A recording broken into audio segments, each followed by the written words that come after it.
Life of MUHAMMAD, Arabia at the time of the Prophetsa. Birth. The Prophetsa was born in Mecca in August 570 AD. He was given the name Muhammad, which means the praised one. To understand his life and character we must have some idea of the conditions which obtained in Arabia at the time of his birth. When he was born, almost the whole of Arabia believed in a polytheistic form of religion. The Arabs traced their descent to Abrahamas. They knew that Abrahamas was a monotheistic teacher. In spite of this, they entertained polytheistic beliefs and were given to polytheistic practices. In defense, they said that some human beings are outstanding in their contact with God. Their intercession on behalf of others is accepted by God. To reach him is difficult for ordinary human beings. They must have others to intercede for them in order to obtain God's pleasure and help. Thus they were able to combine their reverence for Abrahamas with their own polytheistic beliefs. Abrahamas, they said, was a holy man. He was able to reach God without intercession,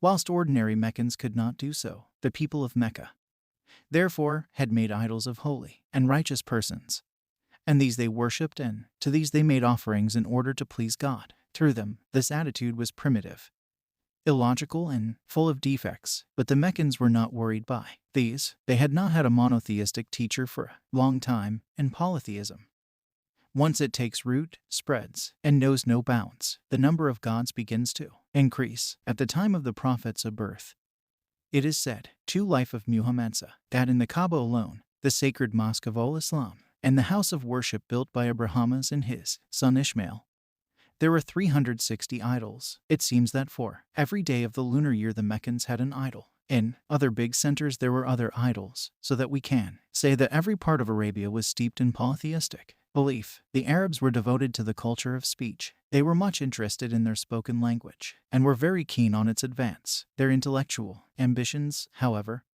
were scant of history, geography, mathematics, etc. They knew nothing. But as they were a desert people and had to find their way about in the desert without the assistance of landmarks, they had developed a keen interest in astronomy. There was in the whole of Arabia not a single school. It is said that in Mecca only a few individuals could read and write. From the moral point of view, the Arabs were a contradictory people. They suffered from some extreme moral defects, but at the same time they possessed some admirable qualities. They were given to excessive drinking, to become drunk and to run wild under the effect of drink was for them a virtue, not a vice. Their conception of a gentleman was one who should entertain his friends and neighbors to drinking bouts. Every rich man would hold a drinking party at least 5 times a day. Gambling was their national sport, but they had made of it a fine art. They did not gamble in order to become rich. Winners were expected to entertain their friends in times of war.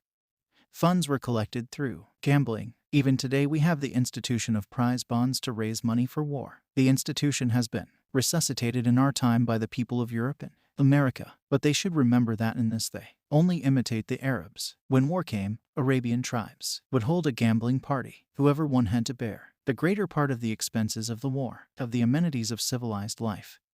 The Arabs knew nothing. Their chief occupation was trade, and to this end they sent their caravans to far-off places, such as Life of Muhammad 3, Abyssinia, Syria, Palestine, and even India. The rich among them were great admirers of Indian swords. Their clothing needs were supplied largely by Yemen and Syria. The trading centers were the towns. The rest of Arabia, excepting Yemen and some northern parts, was Bedouin. There were no permanent settlements or places of habitation. The tribes had divided the country between them so that members of a tribe wandered about freely in their part of the country. When the water supply in any place was exhausted, they would move on to some other place and settle down. Their capital consisted of sheep, goats, and camels. From the wool they made cloth, and from the skins they made tents. What was left over they sold in the market. Gold and silver were not unknown, but they were certainly very rare possessions. The poor and the common folks made ornaments of cowries and sweet-smelling substances. Seeds of melons were cleaned, dried, and strung together to make necklaces. Crime and immoralities of various kinds were rampant. Theft was rare, but dacoity was common. To attack and to dispossess one another was regarded a birthright. But, at the same time, they honored their word more than any other people. Should an individual go to a powerful leader or tribe and ask for protection, that leader or tribe was honor-bound to protect the individual. If this was not done, the tribe lost caste throughout Arabia. Poets commanded great prestige. They were honored as national leaders. Leaders were expected to possess great powers of speech, and even to be able to compose verse. Hospitality had developed into a national virtue. A forlorn traveler on arrival at the headquarters of a tribe would be treated as an honored guest. The best animals would be slaughtered for him and the utmost consideration shown. They did not care who the visitor was. It was enough that a visitor had arrived. The visit meant an increase of status and prestige for the tribe. It became the tribe's duty, therefore, to honor the visitor. By honoring him, it honored itself. Woman in this for life of MAHMUD, Arab society had no status and no rights. Among them it was thought honorable to put baby girls to death. It is a mistake, however, to think that infanticide was practiced on a country-wide scale. Such a dangerous institution could not flourish throughout a country. That would have meant the extinction of the race. The truth is that in Arabia, or for that matter in India or any other country where infanticide has ever existed, it has been confined only to certain families. The Arab families who practiced it either had an exaggerated notion of their social status or they were constrained in other ways. Possibly they were unable to find suitable young men for their daughters to marry. Knowing this, they put to death their baby girls. The evil of this institution lies in its savageness and its cruelty, not in the results which it has in terms of a nation's population. Different methods were used for killing baby girls, among them burying alive and strangulation. Only the real mother was regarded as a mother in Arab society. Stepmothers were not regarded as mothers, and there was no ban on a son's marrying his stepmother on the death of his father. Polygamous marriages were very common, and there was no limit to the number of wives a man could take. More than one sister could also be taken to wife by the same person at one and the same time. The worst treatment was meted out by combatant sides to one another in war, where hatred was strong. They did not hesitate to split the bodies of the wounded, take out parts and eat them in cannibal fashion. They did not hesitate to mutilate the bodies of their enemies. Cutting off the nose or ears, or plucking out an eye was a common form of cruelty practiced by them. Slavery was widespread. Weak tribes were made slaves. The slave had no accepted status. Every master did as he liked with his slaves. No action could be taken against a master who maltreated his slave. A master could murder his slave without having to answer for it. If one master murdered another's slave, even then the penalty was not death. All that was required of him was to compensate the aggrieved master suitably. Women slaves were used. Life of MAHMUD 5. To satisfy sexual desires. The children born of such unions were also treated as slaves. Women slaves who became mothers remained slaves. In terms of civilization and social advance, the Arabs were a very backward people. Kindness and consideration to one another were unknown. Women had the worst status possible. Still, the Arabs possessed some virtues. Individual bravery, for instance, sometimes reached a very high level. It was among such people that the holy Prophetsa Islam was born. His father Abdullah had died before his birth. Accordingly, he and his mother Amina had to be looked after by the grandfather Abdul Muttalib. The child MAHMUD was suckled by a countrywoman who lived in a place near Taif. It was a custom in Arabia in those days to hand over children to women in the country, whose duty was to bring up the children, to train their speech, and to give them a good start in bodily health. When the Prophetsa was in his first year, his mother died while traveling from Medina to Mecca, had to be buried en route. The child was brought to Mecca by a woman servant and handed over to the grandfather. When he was in his 8th year, his grandfather also died, after which Abu Talib, his uncle, became his guardian, this being the wish expressed in a will by the grandfather. The Prophetsa had 2 or 3 opportunities to travel out of Arabia. One of these occurred when at the age of 12 he went in the company of Abu Talib to Syria. It seems that this journey took him only to the southeastern towns of A. In Baharul Anwar, Imam Bakr narrates on the authority of Waqidi that Amina, the mother of the holy Prophetsa, died when he was 4 months old. Thus, he was an orphan when he was only 4 months old. Baharul Anwar al-Jamiati Liderari Akbarul Imatil Athar. Babu Manshihi wa Raydehi wa ma Zahara Minajazihi inda Dalika ila Nubuwatihi by Sheikh Muhammad Bakr Majlisi. Vol 15, p. 194, published by Al-Amara, Beirut, 1st edition 2008, b. However, according to Ibn Hisham, Hadrat Amina, the mother of the holy Prophetsa, died when he was 6 years old. Suratun Nabawiyya by Ibn Hisham. Babu Wafati Aminata wa Hali Rasulullahi Manjadihi Abdul Muttalib Bada'a, p. 134, published by Darul Kutub al-Ilmiya, Beirut, Lebanon, 1st edition 2001. 6 Life of MAHMUD, Syria, For in historical references to this journey there is no mention of places like Jerusalem. From now onwards, until he grew up to young manhood, he remained in Mecca. From very childhood he was given to reflection and meditation. In the quarrels and rivalries of others, he took no part, except with a view to putting an end to them. It is said that the tribes living in Mecca and territories around, tired of unending blood feuds, resolved to found an association the purpose of which was to help victims of aggressive and unjust treatment. When the holy Prophetsa heard of this, he gladly joined. Members of this association gave an undertaking in the following terms: they will help those who were oppressed and will restore them their rights, as long as the last drop of water remained in the sea. And if they do not do so, they will compensate the victims out of their own belongings. Surat Ibn Hisham by Imam Suhaili. It seems that no other member of this association was ever called upon to discharge the undertaking solemnly entered into by members of this association. But opportunity came to the holy Prophetsa when he had announced his mission. His worst enemy was Abu Jahl, a chief of Mecca. He preached social boycott and public humiliation of the Prophetsa. About that time a person from outside came to Mecca. Money was due to him from Abu Jahl, but Abu Jahl refused to pay. He mentioned this to people in Mecca. Some young men, out of sheer mischief, suggested that he should approach the Prophetsa. They thought that the Prophetsa would refuse to do anything for fear of the general opposition to him, and particularly for fear of the opposition of Abu Jahl. If he refused to help this man, he would be said to have broken his pledge to the association. If, on the other hand, he did not refuse and chose to approach Abu Jahl for the restitution of this loan, Abu Jahl was certain to turn him away with contempt. This man went to the Prophetsa and complained to him about Abu Jahl. The Prophetsa, hesitating not a minute, stood up, went with the man, Life of Muhammad 7, and knocked at Abu Jahl's door. Abu Jahl came out and saw that his creditor was standing with the Prophetsa. The Prophetsa mentioned the loan and suggested its payment. Abu Jahl was taken aback and, making no excuses, paid at once. When the other chiefs of Mecca heard of this, they reproved Abu Jahl, telling him how weak and self-contradictory he had proved. They preached the social boycott of the Prophetsa.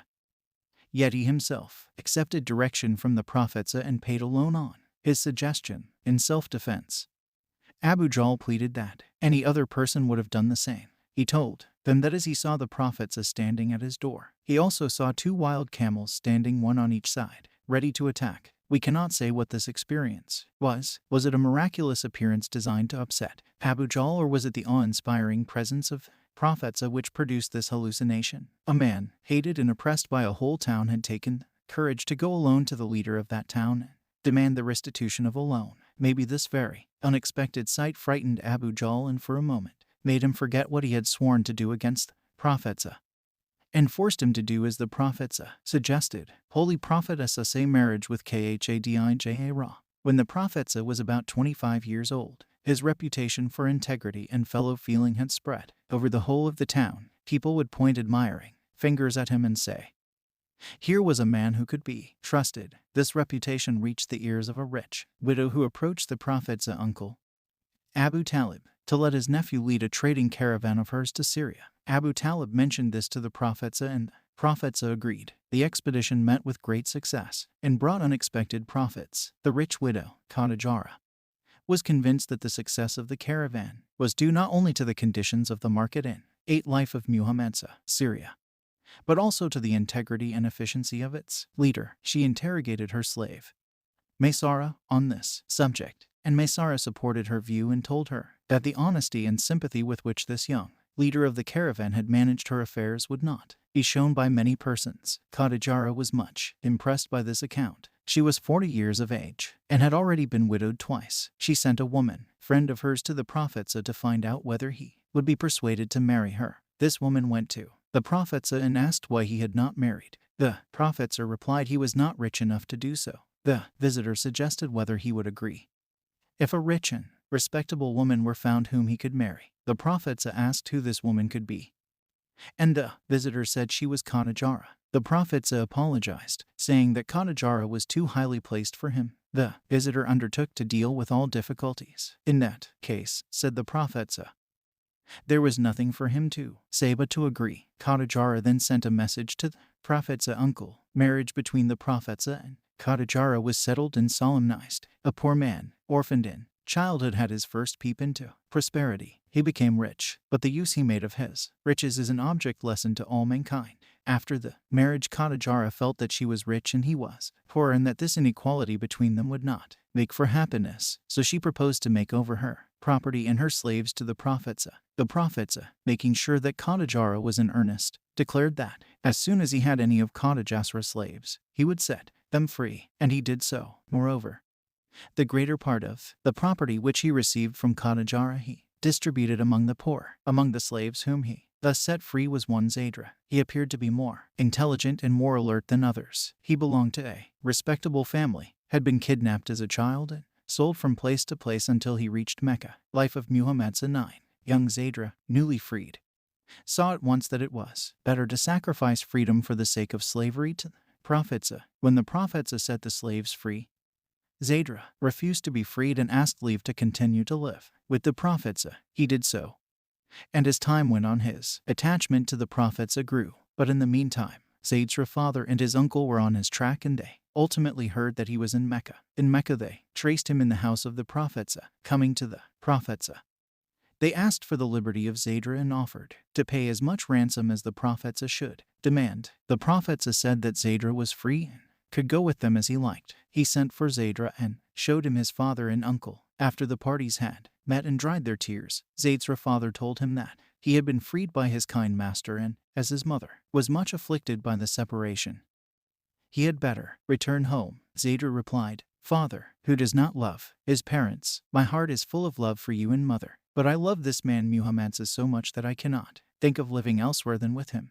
I have met you, and I am glad, but separation from Muhammad I cannot endure." Zayd's father and his uncle did their utmost to persuade Zadra to return home with them, but Zadra did not agree. Upon this the Holy Prophetsa said, "Zadra was a freedman already, but from today he will be my son." Seeing this affection between Zadra and the Prophetsa, Zayd's father and uncle went back, and Zadra remained with the Prophetsa. The Prophetsa receives his first revelation when the Prophetsa was over 30 years of age. Love of God and love of his worship began to possess him more and more. Revolting against the mischiefs, misdeeds, and the many vices of the people of Mecca, he chose a spot 2 or 3 miles away for his meditations. This was on top of a hill, a sort of cave shaped out of stone. His wife Khadijah would prepare food enough for 10 life of Muhammad several days, and with this he would repair to the cave Hira. In the cave he would worship God day and night. When he was 40 years of age, he saw a vision. It was in this very cave. He saw someone commanding him to recite. The Prophetsa said in reply he did not know what or how to recite. The figure insisted and at last made the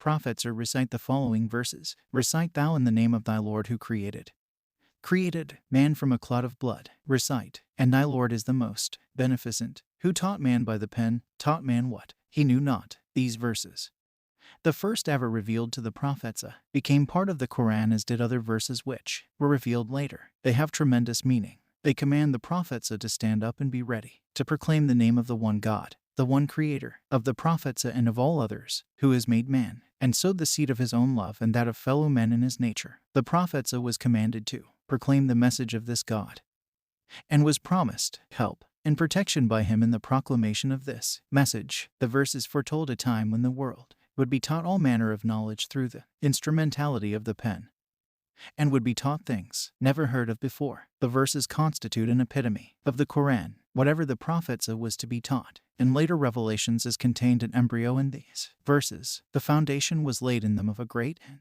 heretofore unknown advance in the spiritual progress of man. The meaning and explanation of these verses will be found in their place in this commentary. We refer to them here because their revelation constitutes a great occasion in the life of the Prophetsa. When the Prophetsa received this revelation, he was full of fear of the responsibility which God had decided to place on his shoulders. Any other person in his place would have been filled with pride. He would have felt that he had become great. The Prophetsa was different. He could, Life of Muhammad 11, achieve great things but could take no pride in his achievement. After this great experience he reached home greatly agitated, his face drawn. On Khadijah's inquiry, he narrated the whole experience to her and summed up his fears, saying, "Weak man that I am, how can I carry the responsibility which God proposes to put on my shoulders?" Khadijah replied at once, "God is witness, he has not sent you this word that you should fail and prove unworthy.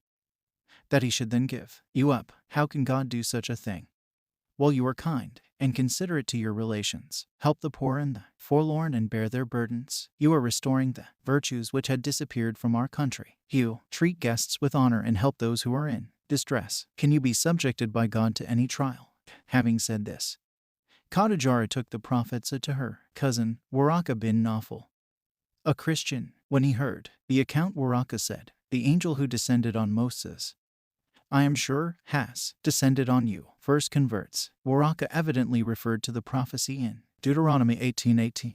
When the news reached Zadra, the Prophet's a freed slave, now about 30 years of age, and his cousin Ali, about 11, they both declared their faith in him. Abu Bakr, friend of his childhood, was out of town. As he returned, he began to hear of this new experience which the Prophetsa had had. He was told that his friend had gone mad and had begun to say that angels brought him messages from God. Abu Bakr trusted the Prophetsa completely. He did not doubt for a minute that the Prophetsa must be right. He had known him to be both sane and sincere. He knocked at the Prophetsa door and on admission into his company, asked him what had happened. The Prophetsa, fearing 12 life of Muhammadsa, lest Abu Bakr should misunderstand, began a long explanation. Abu Bakr stopped the Prophetsa from doing so and insisted that all he wanted to know was whether an angel had really descended upon him from God and had given him a message. The Prophetsa wanted to explain again, but Abu Bakr said he wanted to hear no explanation. He wanted only an answer to the question whether he had had a message from God. The Prophetsa said